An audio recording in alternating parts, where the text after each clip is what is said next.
आज की तारीख इतिहास के पन्नों में दर्ज हो गई। यह तारीख हिंदू अस्मिता के नाम पर दर्ज हुई है। सभी लोग बोलिए रामचंद्र की जय। चित्रकूट में सुबह से ही तमाम कार्यक्रमों का, उत्सवों का महामुहूर्त में बड़े बड़े कार्यक्रम आयोजित होने का सिलसिला शुरू हो गया था। लोगों ने श्री राम द्वारा 11.5 वर्ष चित्रकूट में बिताने के दौरान सर्वाधिक समय रहने वाले श्री कामदगिरि की जमकर आराधना करी। लोगों ने सुबह 3 बजे से ही परिक्रमा करने का क्रम जारी किया तो संतों, महंतों, समाज सेवियों, स्थानीय लोगों ने, मंत्रियों ने यहाँ पर आकर पूजन अर्चन और कामदगिरि की आराधना कर धन्यवाद दिया।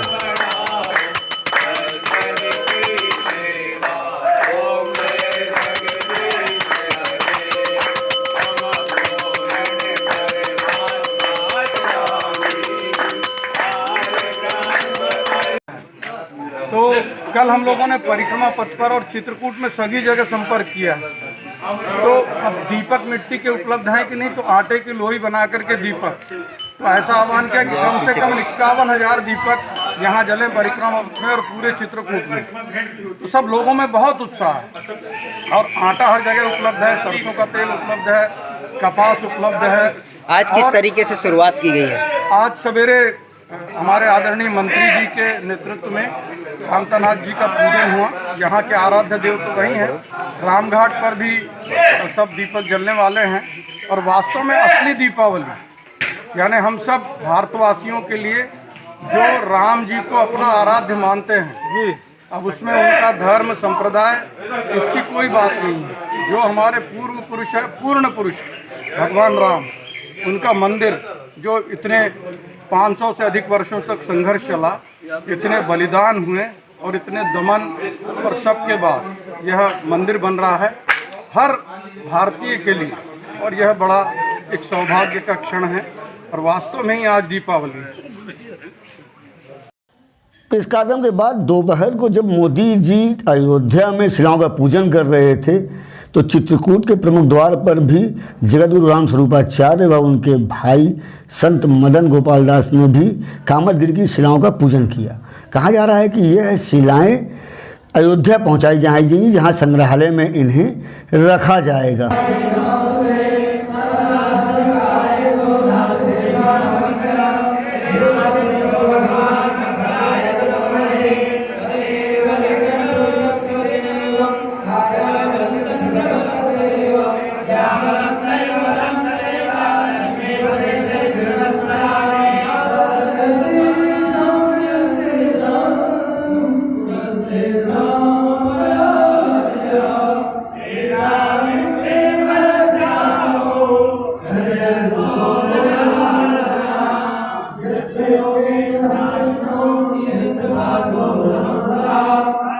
इसी दौरान कार्यक्रम प्राचीन अनादि श्री कामतानाथ मुखार बिंद मंदिर के समीप भी हुआ। यहाँ सतना के सांसद गणेश सिंह की अगुवाई में समाजसेवी कमलेश मिश्रा, मंदिर के महंत सत्य प्रकाश दास और स्थानीय तमाम नेतागणों और सरकारी अधिकारियों ने एक बड़े स्क्रीन पर अयोध्या में चल रहे कार्यक्रम का सीधे प्रसारण का आनंद लिया।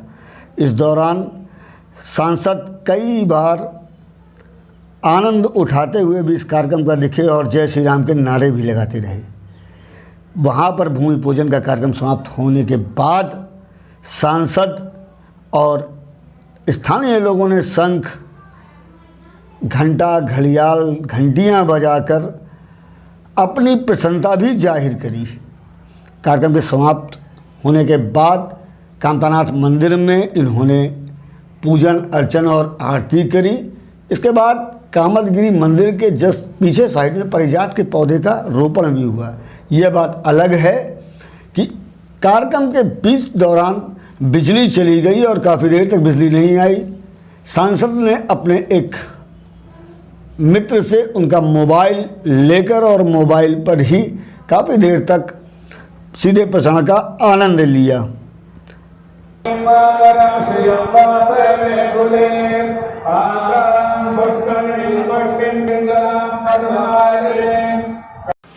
कार्यक्रम समाप्त होने के बाद मंदिर के मुख्य पुजारी भरत शरण मिश्रा, प्रधान पुजारी रोहित प्रतुल मिश्रा और नीरज मिश्रा ने प्रसाद वितरण का कार्यक्रम किया। सभी लोगों को प्रसाद दिया गया और भूमि पूजन की बधाई दी गई। आशा व्यक्त करी गई कि यह मंदिर जल्द ही तैयार होगा और सभी लोग यहाँ से जाकर अयोध्या जी में रामलला के दर्शन कर सकेंगे।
इधर रामघाट में विश्व हिंदू परिषद ने पूरी दीवारों पर जय श्री राम का नारा लिखवाने का काम किया।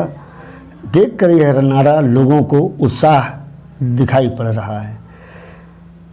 पर्णकुटी मंदिर में वनवासी राम और लक्ष्मण माता सीता के मंदिर का फूलों और पत्तों से दिव्य श्रृंगार किया गया। यहाँ पर देर शाम तक लोग भजन और कीर्तन का आनंद उठाते हुए दिखाई दिए।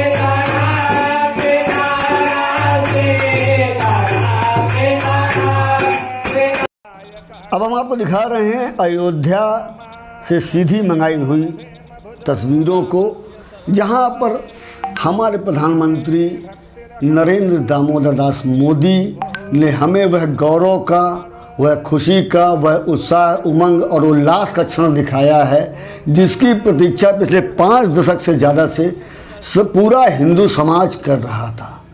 आज वास्तव में प्रधानमंत्री जी की इस भूमि पूजन की भेंट से पूरे देश और विदेश का हिंदू समाज गौरवान्वित है और प्रधानमंत्री को धन्यवाद देता है।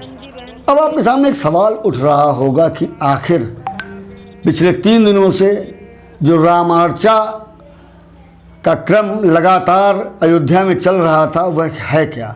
हम खबर के अगले भाग में आपको यह बताने का प्रयास करेंगे कि रामार्चा का शुरुआत कहाँ से हुई, किसने की, कैसे हुई और रामार्चा वास्तव में होती क्या है और इसके करने का विधान क्या है और इसको कब करना चाहिए और कैसे करना चाहिए। कलयुग में राम रक्षा स्तोत्र को एक अमोघ अस्त्र के रूप में उपयोग किया जाता है, जबकि रामार्चा वह है जो सबसे पहले ब्रह्म की उपासना के लिए प्रजापति ब्रह्मा ने उपयोग किया था।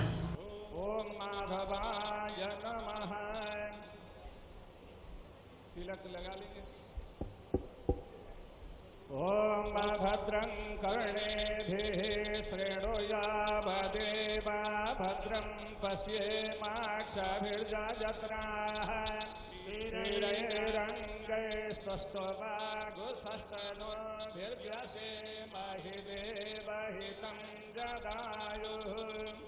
चावल है, चावल दो चावल। राम अर्चा अयोध्या के अंदर जो गूंज रही है, तो ये राम अर्चा चित्रकूट में षष्ठी से पहले ये शब्द यहाँ पे गूंजा था राम अर्चा का। जब भगवान विष्णु ने ब्रह्मा जी से कहा था, हे ब्रह्मे षष्ठी की रचना का शुभारंभ किया जाए, तो ब्रह्मा जी ने राम अर्चा करके षष्ठी की रचना का एक रूपरेखा तैयार की और षष्ठी की रचना का यज्ञ यहाँ पे किया कि षष्ठी की उत्पत्ति कैसे हो। इसी प्रकार भोलेनाथ जी ने भी रामार्चा करके प्रभु श्री राम का सदैव गुणगान करते रहते हैं। आज मंदाकिनी तट पे जो ब्रह्मा जी ने षष्ठी की रचना के उत्पन्न के यज्ञ किए, यहाँ 108 वेदियाँ हैं। जो चित्रकूट रामघाट इस बात का साक्षी है। ये जो ब्रह्मा जी का मंदिर है मेरे पीछे, यहीं पे ब्रह्मा जी ने यज्ञ किया था। 108 यज्ञ वेदियाँ आज भी बनी हुई हैं। जो अयोध्या में रामार्चा आज प्रारंभ है, वो चित्रकूट में सदियों पहले यहाँ प्रारंभ थी। आज जो पूरे देश में जो एक राम लहर है, जो कई वर्षों से लंबित शक, हूण, यवन और मुगलों ने भगवान की जन्मभूमि को तोड़ करके वहाँ पर बाबरी मस्जिद बनवाई थी, आज हमारे प्रधानमंत्री यशस्वी माननीय नरेंद्र नाथ मोदी जी के नेतृत्व में आज जन्मभूमि का उस विशाल मंदिर का आज जो पूजन होने जा रहा है, उस जन्मभूमि का आज बड़े हर्ष की बात है। सन 1984 में विश्व हिंदू परिषद ने पहले कार्य योजना तैयार की। सरयू तट पे जहां आज राम की पैड़ी निकली हुई है, उस जगह पे एक बहुत विशाल सम्मेलन हुआ था 1984 में। मुझे भी सौभाग्य मिला था 1984 में उस अयोध्या में उस सम्मेलन में सम्मिलित होने के लिए। 1984 से लेकर 1992 तक मैं लगातार अयोध्या जाता रहा। सन 30 अक्टूबर 1990 में तत्कालीन मुख्यमंत्री मुलायम सिंह यादव जी ने कहा था, वहाँ परिंदा पर नहीं मारेगा। इस चुनौती को स्वीकार करके विश्व हिंदू परिषद और बजरंग दल ने पूरे देश में इस चुनौती को स्वीकार किया और परिंदा तो परिंदा लाखों कार सेवक पहुँच करके वहाँ पे कार सेवा प्रारंभ की थी। उस कार सेवा के दौरान बहुत से कार सेवक शहीद भी हो गए थे। आज बड़े हर्षोल्लास की ये बात है कि आज पुनः पूरे देश में राम लहर चल रही है और मंदिर के कोर्ट से जो आदेश आया मंदिर बनने के लिए, आज जन जन में मंदिर जल्दी निर्माण हो, इसकी आज लोगों को अंदर से बहुत ही उत्साह है कि मंदिर जल्द ही निर्माण हो जाएगा। इसके साथ ही जब 6 दिसंबर 1992 को जब ढांचा टूटा, तो चित्रकूट को ये सौभाग्य मिला कि उस गर्भगृह में मैं रामलला जी को आधे घंटे तक हाथ में लेकर के रखे रहा और मेरे 6 साथी जो बजरंग दल के उस समय के संयोजक थे, माननीय प्रकाश शर्मा जी जो कानपुर के रहने वाले हैं, उनके नेतृत्व में जिस लकड़ी के पालने में भगवान थे, उस लकड़ी के पालने सहित अंदर से निकाल करके जैसे गुंबज गिरा है, उसी गर्भगृह के ऊपर ये रखने का सौभाग्य प्रकाश शर्मा जी सहित हम 4-5 लोगों को प्राप्त हुआ है, जो हम धन्य हो गए थे कि भगवान रामलला को हमने आधे घंटे तक अपने सीने से लपेट के रखा था। धन्यवाद। आज हम आपको एक ऐसी कहानी सुनाते हैं जो आपसे ही जुड़ी हुई है। चित्रकूट वह स्थान है जहां हमारी संतति प्रारंभ होती है। एक बार ब्रह्मा जी में और विष्णु जी में वाक युद्ध हुआ कि सर्वश्रेष्ठ कौन है। दोनों आपस में इस बात को लेकर अपने पे तर्क देने लगे कि सर्वश्रेष्ठ वो है। अचानक दोनों के बीच से एक शिवलिंग प्रकट होता है और दोनों ये निर्णय लेते हैं कि इस शिवलिंग का जो अंत देख के आएगा वह सर्वश्रेष्ठ होगा। दोनों ने दोनों तरफ से उड़ना प्रारंभ किया और उड़ते उड़ते काफ़ी समय जब बीत गया तो ऊपर से एक केतकी का फूल आया। केतकी के फूल से ब्रह्मा जी ने पूछा कि क्या तुमने इसका अंत देखा है। उसने कहा जी हाँ, मैं अंत में चढ़ा हुआ था और वहाँ से नीचे आ रहा हूँ। उन्होंने सोचा कि अभी केतकी के फूल का हमको आश्वासन मिला है, आगे और चलते हैं। फिर उड़ते उड़ते काफ़ी लंबा समय बीता तो ऊपर से गाय आ रही थी। गाय माता से उन्होंने पूछा कि हाँ, मैं ऊपर ही थी और वहाँ से आ रही हूँ। अचानक ब्रह्मा जी को यह अहंकार जागा कि उन्होंने तो इन दोनों के नेत्रों से, चूंकि ये सब पूरी सृष्टि उनकी बनाई हुई है, तो इन्होंने अंत को देख लिया है। उन्होंने कहा कि भाई मैंने तो अंत देख लिया है।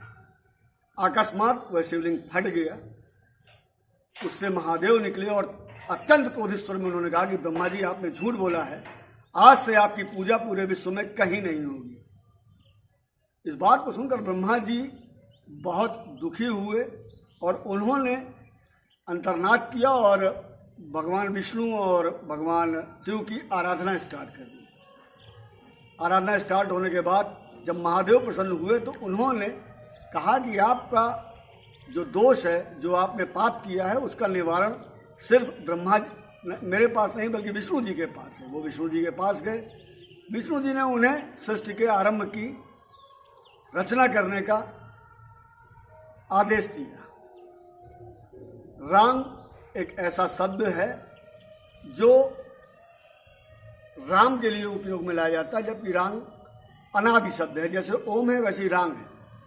ब्रह्मा जी ने इसी स्थान यानी ब्रह्मपुरी में बैठकर रांग शब्द का उपयोग करते हुए रामार्चना प्रारंभ की और कहते हैं कि 108 रामार्चना अपने कमंडल से उन्होंने जब प्रभु श्री हरि विष्णु के पाद का प्रक्षालन किया तो पैसुनी यानी विश्व की पहली नदी निकल पड़ी और वो भी यहाँ पास में है। यहाँ पर जो हमारे सप्त ऋषि हैं उनका जन्म हुआ, माता सरस्वती का जन्म हुआ और देवर्षि नारद सनत सनंदन सनत कुमार का इस स्थान पर, इस भूमि पर जन्म हुआ। उसके बाद यहाँ पर बैठे विराजमान चित्रकूट के महाराजाधिपति मदगदेन नाथ जी को ब्रह्मा जी ने चित्रकूट का क्षेत्रपाल यानी महाराज नियुक्त किया और जब रामावतार में श्री राम चित्रकूट आए तो उन्होंने लक्ष्मण जी को भेजकर इस धरती पर रहने के लिए अनुमति मांगी। रामार्चा वास्तव में श्री राम के उस मूल तत्व की आराधना का नाम है।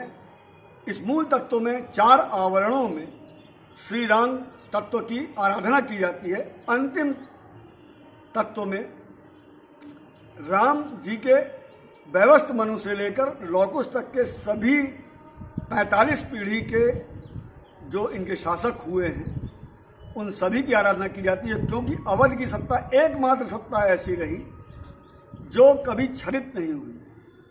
वैवस्त्र मनु से लेकर इनकी वंशावली अभी भी मिलती जा रही है। बाकी जो 16 महाजनपद उस जमाने में थे, सभी में 2, 3, 5 पीढ़ी के बाद दूसरी किसी जाति ने आकर शासन किया, लेकिन कभी अवध में नहीं हुआ। हमें गर्व है कि यह भूमि अवध सत्ता के अधीन थी, इसीलिए राजा राम तो यहाँ पर आए ही, उनकी 10 पीढ़ी पहले महाराज अम्बरीश ने भी आकर 18 वर्ष तक इसी चित्रकूट की भूमि पर तपस्या की थी।